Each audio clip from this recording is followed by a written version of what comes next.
Snehal's art of teaching या चॅनलवरती आपल्या सर्वांचं स्वागत आहे. विद्यार्थी मित्रांनो, महाराष्ट्रातील जे पोलीस भरती प्रशिक्षण आणि मिलिटरी करता जे प्रशिक्षण होणार आहे, म्हणजे TRTA प्रशिक्षण दिलं जाते TRTA माध्यमातून.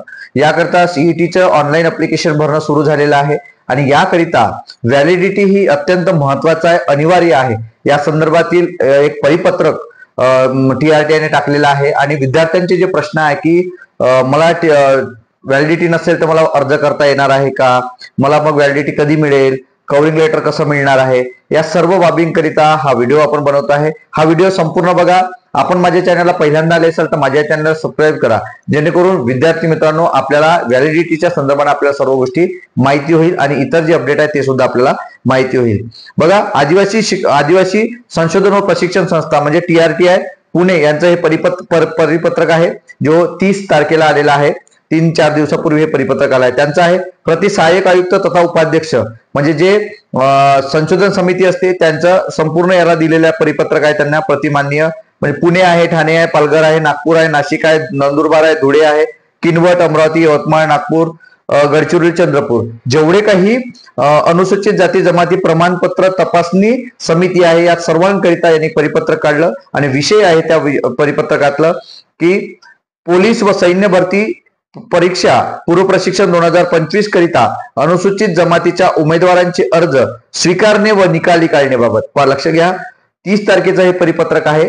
जर तुम्ही त्या स्क्रुटिनी समिती समोर जात असाल तर विद्यार्थी मित्रांनो त्यांना हा लेटर दाखवायचा आहे आणि ते सर्वच स्क्रुटिनी समितीला हा लेटर पाठवलेला आहे आणि 30 तारखेला हा लेटर पाठवलेला असल्यामुळं विद्यार्थी मित्रांनो तुमचा हा प्रश्न सुटलेला आहे की व्हॅलिडिटी नसेल तर मला अर्ज करता येणार नाही.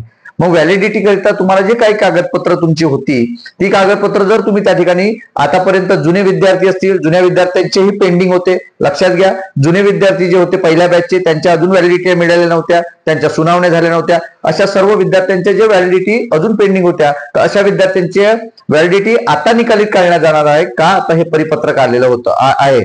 या परिपत्रकाच्या माध्यमातून ते काढलं जाणार आहे, म्हणून तुम्हाला ती व्हॅलिडिटी भेटून जाईल. आणि जर तुमची व्हॅलिडिटी आता नाही आहे तर मग जे जुनं तुम्ही टाकलेली होती, केस टाकलेली होती, तर त्याची जी पोच पावती आहे ते तुम्हाला त्या ठिकाणी अपलोड करायची आहे.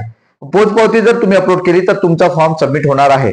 मग नंतर ज्या वेळेला तुमचा नंबर लागणार आहे त्यावेळेला मात्र तुम्हाला ओरिजिनल व्हॅलिडिटी त्या ठिकाणी दिली जाणार आहे किंवा दिली जाणार आहे. कारण त्या ठिकाणी तुमच्या जे काही तुमची इन्स्टिट्यूट असेल त्या इन्स्टिट्यूटला तुमचा नंबर लागलेला असेल, त्या इन्स्टिट्यूटकडनं तुम्हाला कव्हरिंग लेटर मिळणं गरजेचं आहे. कव्हरिंग लेटर घेऊन गेल्यानंतर तुम्हाला ते त्या ठिकाणी व्हॅलिडिटी देणार आहेत, असं हे परिपत्रकामध्ये नमूद आहे. बघा, या परिपत्रकात काय दिलेलं आहे पहा. सन 2025 या वर्षाकरता उक्त नमूद प्रशिक्षण योजनेचा लाभ घेण्याकरता अर्ज सादर केलेल्या उमेदवाराकडे, ज्या उमेदवाराकडे जात वैधता प्रमाणपत्र उपलब्ध नाही असे उमेदवार पोलीस भरती प्रशिक्षण व सैन्य भरती परीक्षा पूर्व प्रशिक्षणासाठी केलेल्या अर्जासह पडताळणी करता आवश्यक कागदपत्र घेऊन समिती कार्यालयास आल्यास अशा उमेदवाराच्या बाबतीत सदर पत्र हे शिफारस पत्र व कागदपत्रे धरून त्यांच्या अनुसूचित जमाती प्रमाणपत्र पडताळणीचे प्रस्ताव आवश्यक ती माहिती कागदपत्रासह सहित हे स्वीकारण्यात यावे. त्याचप्रमाणे सदर उमेदवाराचे तसेच यापूर्वी समिती कार्यालयात सादर केलेल्या परंतु सध्या स्थितीत ज्या उमेदवारांचे प्रस्ताव पूर्वीपासून समिती कार्यालयाकडे प्रलंबित आहे अशा उमेदवारांचे पडताळणी प्रकरणी नियम 2000 व नियम 2003 नुसार तरतुदीनुसार निकाली काढण्यात यावे.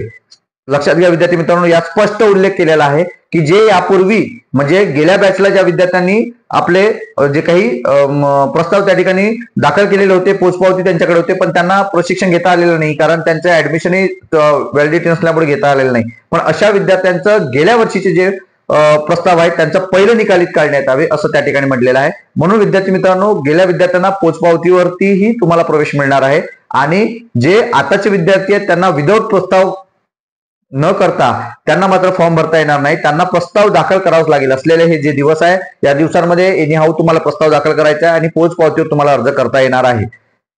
त्यामुळे अर्ज दाखल करणं गरजेचं आहे. आणि ज्या वेळेला तुमचं नंबर त्या ठिकाणी इन्स्टिट्यूटला लागणार आहे, ही पोलीस भरतीची ही जी काही सीईटीची परीक्षा होईल त्यानंतर तुम्हाला जे व्हॅलिडिटी मिळाली तर तुम्हाला त्या ठिकाणी प्रशिक्षणाला घेतलं जाणार आहे. व्हॅलिडिटी खूप इम्पॉर्टंट आहे आणि त्यामुळे आपल्याला जी कागदपत्र तुमच्याकडे असतील तर त्यावरती लवकरात लवकर आपण पोचपावती आणणं गरजेचं आहे. आणि ज्यांच्याकडे पोचपावती आहे त्यांनी समितीला भेट देणं गरजेचं आहे, कारण तुमचे व्हॅलिडिटी तुरंत ते बनवून देणार आहेत, हे सुद्धा लक्षात घ्यायचं आहे. हेच आपलं अपडेट आहे. म्हणजे व्हॅलिडिटी नसली, पोचपावती असली तरी तुम्हाला अर्ज करता येणार आहे.